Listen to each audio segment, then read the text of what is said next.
Right, this video is going to be about dementia.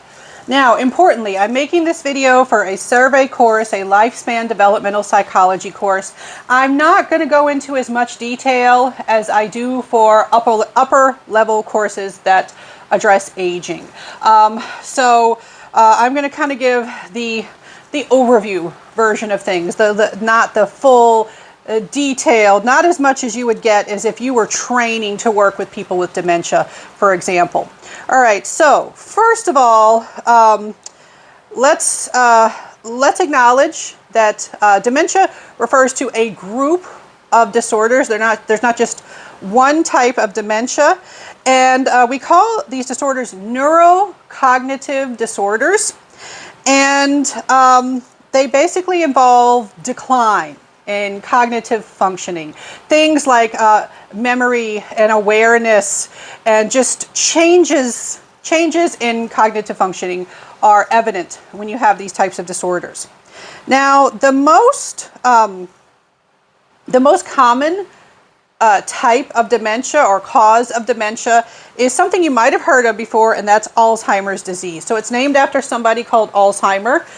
Every once in a while, I have a student say, "Oh, I thought it was old-timers disease."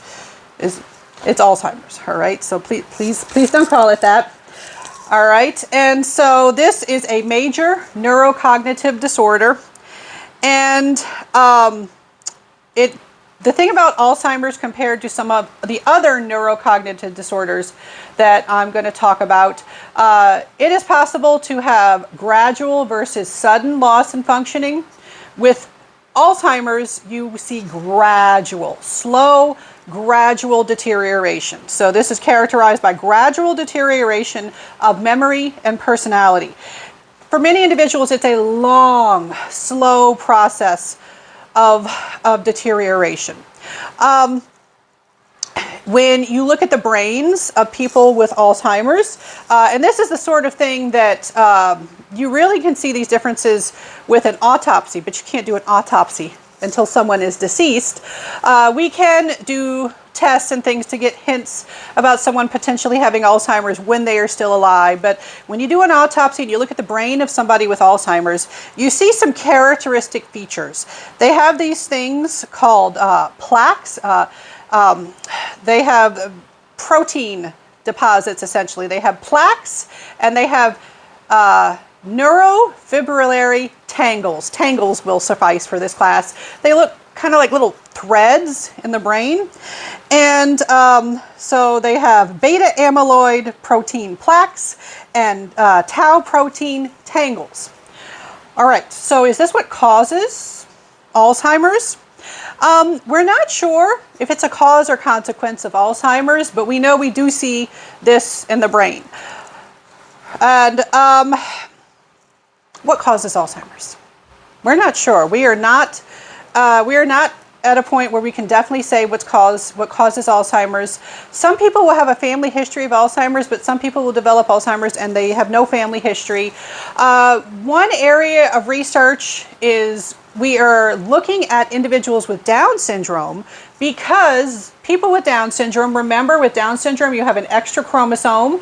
It's trisomy 21 in the 21st pair of chromosomes. It's actually a 21st triplet. There's an extra chromosome there. In addition to the characteristic symptoms of Down syndrome, you also have elevated risk for Alzheimer's disease, and you get it earlier than other individuals. Most individuals, they don't develop Alzheimer's until they're over 70, if they develop it at all. Most people do not get Alzheimer's. It's a rare condition.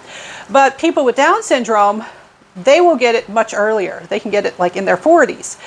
And so researchers are starting to look at what is it about that 21st pair of chromosomes that potentially contributes to Alzheimer's, or maybe codes for something that contributes to Alzheimer's. So that's, we have not figured it out, but there's some promising research looking at people with Down syndrome. So we've also looked at various neurotransmitters that seem to be involved. We're learning more, but we're not at the point where we know exactly what causes it, and we're definitely not at a point where we can cure Alzheimer's or even prevent Alzheimer's, or at least completely. And so, let's see. want you to know. Let's see.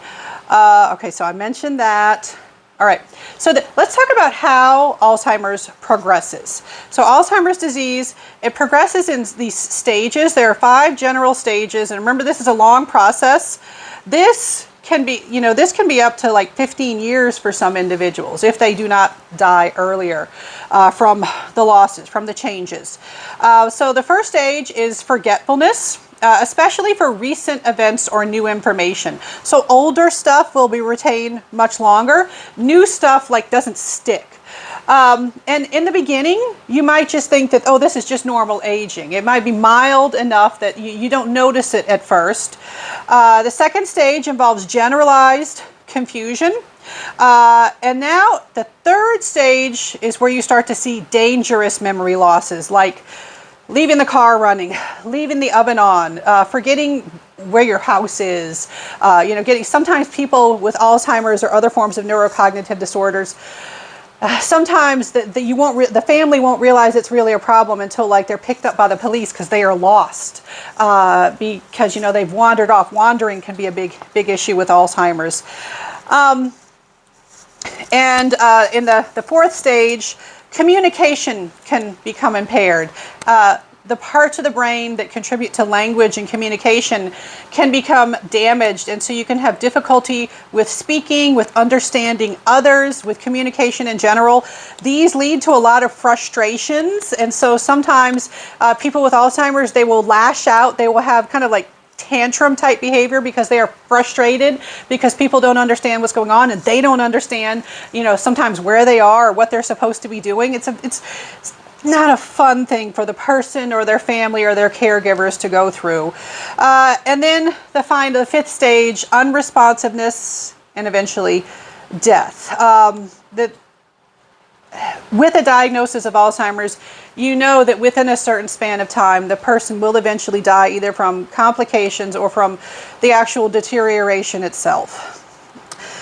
Alzheimer's is often very upsetting for family members because the person will forget family members, or they will remember them how they were earlier in life. And so their daughter may come to visit and they remember her as a little girl, and this grown woman comes to visit and they may reject and say, no, you're not my daughter. They may forget entire family members. They have trouble holding a conversation. They can get irritable, they can get frustrated, they get up and wander around. It's a stressful situation. If you know anybody with a family member with Alzheimer's, a caregiver for someone with Alzheimer's, see how much support you can offer them. All right, what other types of neurocognitive disease or dementia do we have? Another common type is vascular disease or vascular dementia. I've got a family member going through this right now. It's not fun. And this is where you have a stroke or series of strokes that damage the brain, and that's where you get the symptoms from the damage from the stroke. So this is related to a stroke. It's related to restricted blood flow as part of a stroke. So it's the results from a temporary obstruction of the brain blood vessel. And many people will have a series of small strokes called transient ischemic attacks, or TIAs.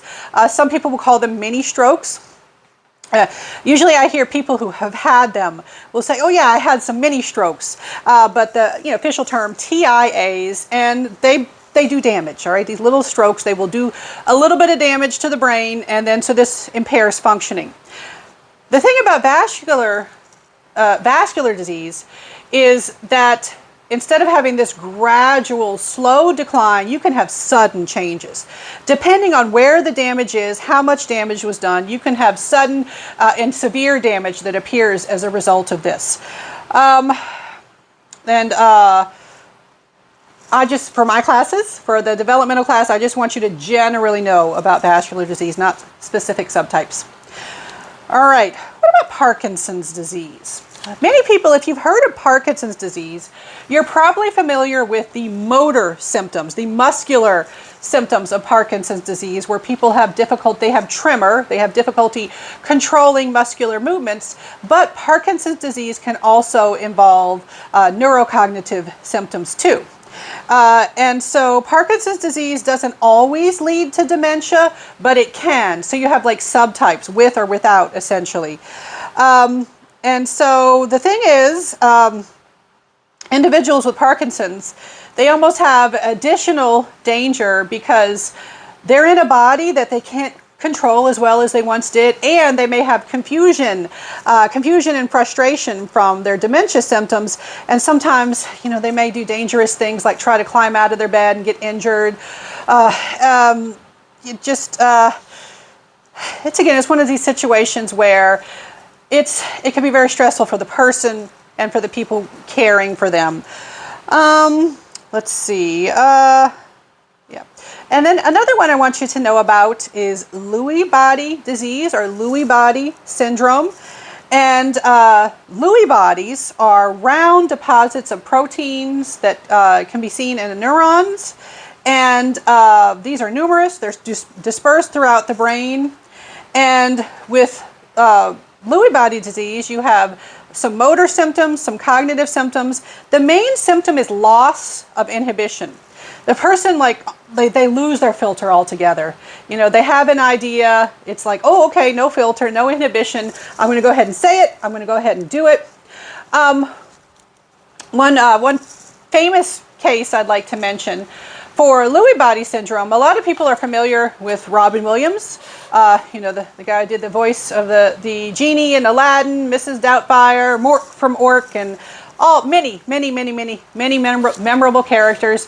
He took his life a few years ago, and a lot of people kind of focused on the idea that, oh, sometimes the funny people are depressed, but it did come out after the fact that his brain did have Lewy bodies present, and he had seen a doctor and possibly gotten a diagnosis earlier. I don't know all the facts. I'm not all up in his life.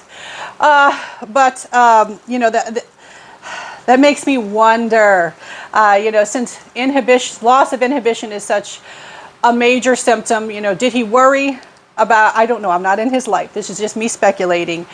You know, did he worry about symptoms to come, or is it because the inhibition was lower that perhaps he went through with it? Yeah, but anyway, Lewy body syndrome, that's another type of dementia that you know, that exists. There are other types too.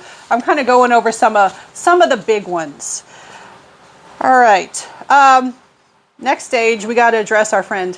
Next video, we have to address our friend Erickson.